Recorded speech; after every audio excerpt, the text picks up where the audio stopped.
Evening, folks, and welcome to your match day preview for Leeds United versus QPR back at Ellen Road on Saturday. This season so far has been a bit of a roller coaster for Leeds United. We've had lots of impressive performances, but we've had equally our fair share of frustrations with the side and the style of play this year, and there'll be areas that we want to see slight improvements to going into tomorrow's game. The fans have been verbal and vocal this week about their concerns, and I think concerns is a word that we should use.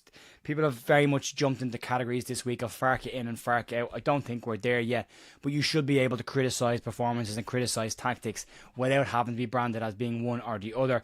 So with the voices being heard from the fans, concerns is the key word that we've got, and we'd like to see those concerns taken into account, and we'd like to see some changes to how Leeds do things. Substitutions will be a big one tomorrow as well. Daniel Farke asked in his press conference by Adam Pope about the late changes, but kind of defended him in the question itself by stating that you like to be patient, and Farke has talked about sticking to his philosophies and staying patient, and unfortunately that means we might see that slow build of football continue, but we know Leeds have high tempo in them when they want to do it. But I think there was one thing that we can all get behind going into this game tomorrow, and that's an impressive performance from Daniel Farke's side and a comfortable win for Leeds United back at Ellen Road. It would be nice for the Leeds fans at Ellen Road tomorrow to have something to cheer for, to get off their arses, to get up and stand up and to be excited. Football hasn't been very exciting this year, and I think that there's need for the fans to be rewarded at Ellen Road with a performance that this team is very, very capable of on its day. From a Leeds United perspective, a 90-minute performance is what we're going to want to see. Not 10 minutes, not 15, not a half an hour. 90 minutes of a performance. We want to see a change to the build-up play. We overran the ball an awful lot against Millwall. We want to see them move the ball quicker, faster tempo is what we're going to see. And moving the ball generally faster around the park and switching it when needed as quickly as you can possibly do it.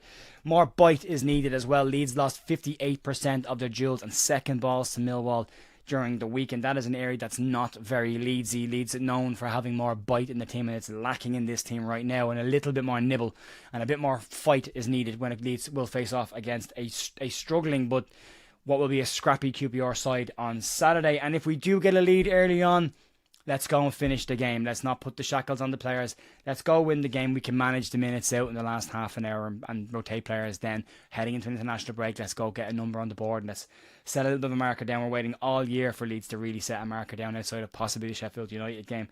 QPR have conceded important goals at important moments this season, and defensive stability is not something that they can boast home or away this year, and they are going into this game under serious amounts of pressure, so a fast and consistent attack from Leeds would be beneficial. An early goal would be the number one thing for Leeds. We are better when we score early. We can dictate the game our way, and it brings the opposition out as well. But from a QPR perspective, and we shouldn't discount them coming into the game either, despite their league position. We owe them one from last season. The heavy defeat away to QPR last year pretty much ended Leeds' automatic hopes of getting back to the Premier League last season. So Leeds will want to put a marker down on QPR, although this game is in Ellen Road and not in Loftus Road. And QPR are far better at home than they are on the road, which is something that they can say is similar to Leeds United. Ilias Chair is their usual more creative player, whether that is the case in this game or not, but Leeds will want to keep an eye out for what threats they can bring to the game as well. They are second bottom of the table. They're in an awful run of form, and there are question marks around their manager's future at the club.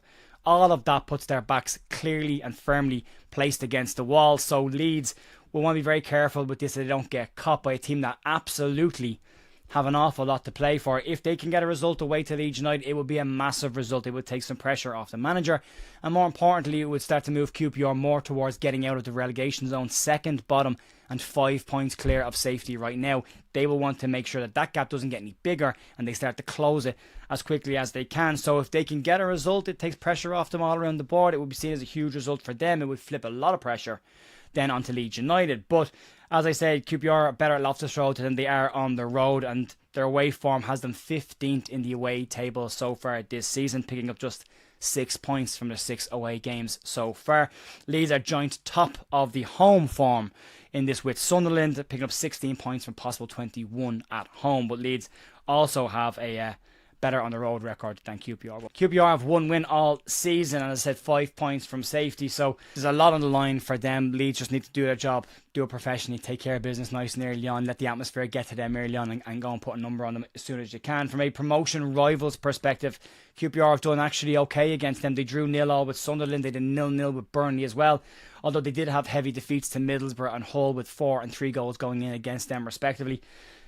So there is opportunities for Leeds to go and put some balls in the back of the net against a side like QPR, but they will want to be mindful of the fact that the other 2 promotion rival sides both drew 0s against QPR, although both at home. So don't take them for granted and just be professional and give out our job and go and put a number on the board and win. And a win comfortably is what I think everyone will want to see in this game. And a good result for Leeds eases the pressure on Daniel Farke. It eases the pressure on the position in the table. Leeds need to start getting into those automatic spots and start to pull away from them. And we've had that jump into second and straight back out of it, similar to what happened at the back end of the season last year. But there's plenty of time for Leeds to get back in there. And as I say, Leeds have an abundance of talent in this team. And when they're cooking and when they're moving quickly, this side is an impressive side to watch. When we take it back and slow it down, fortunately, Leeds United can look like a pretty average side at times and lack ideas in key moments, especially around the edge of the box, especially against low blocks. And we can expect to see QPR likely line up very similar to how Millwall played against us. Whether they can be as effective defensively as Millwall were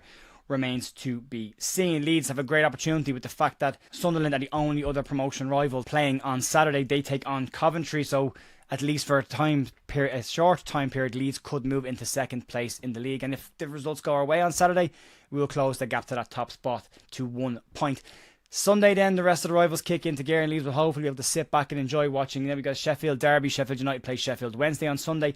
And then we see Burnley take on Swansea, as well as West Brom travelling away to Hull City. So there's opportunities for points to be dropped this weekend by a lot of sides, and if Leeds do their job, we can start moving again and start talking about positive things coming into the international break. And once that's out of the way, with no more international breaks till March, we can focus on the football. But Leeds, from an injury perspective, QPR could have up to 6, possibly more players absent from the game with injury. And from Leeds' perspective, it's pretty much a clear bill of health across the board, outside of the current long-standing injuries. Although Larry Ramazani is getting closer to coming back to fitness, and we could see him back in the Leeds squad after the international break with everything going to plan. Leeds don't mind the minutes, they just need to be careful. You've got Joe Rodon sitting 1 yellow card away from a suspension, Willie Gnonto 1 yellow card away from a suspension, and we want to see if what changes are made there. Willie Gnonto could come out of the side for Manor Solomon this weekend, but you would imagine, knowing Daniel Farke, it will be the same as it was against Millwall, and then we'll make our changes when we do. Interesting to keep an eye on the substitutions as well. The fact that's been brought up in the press conference, will Daniel Farke react to that, or will he be the bigger man and be able to dust that off and continue with his policy? And we should start seeing substitutions on Saturday from the 70th minute on, and hopefully by that stage the game is won and then Leeds are just managing minutes at that point. But let me know what you think about score predictions down below. Even the team lineup, I'll be back in the morning with the warm-up, with all the data coming into this game and the statistics you want to keep an eye out going into the match. That'll be out at 8 a.m. in the morning. You can check that out if you want to. Outside of that, that's going to be it for me, folks. A massive thank you, as always, for supporting the channel. Fingers crossed for 3 points, and I will talk to you soon. See ya. Bye.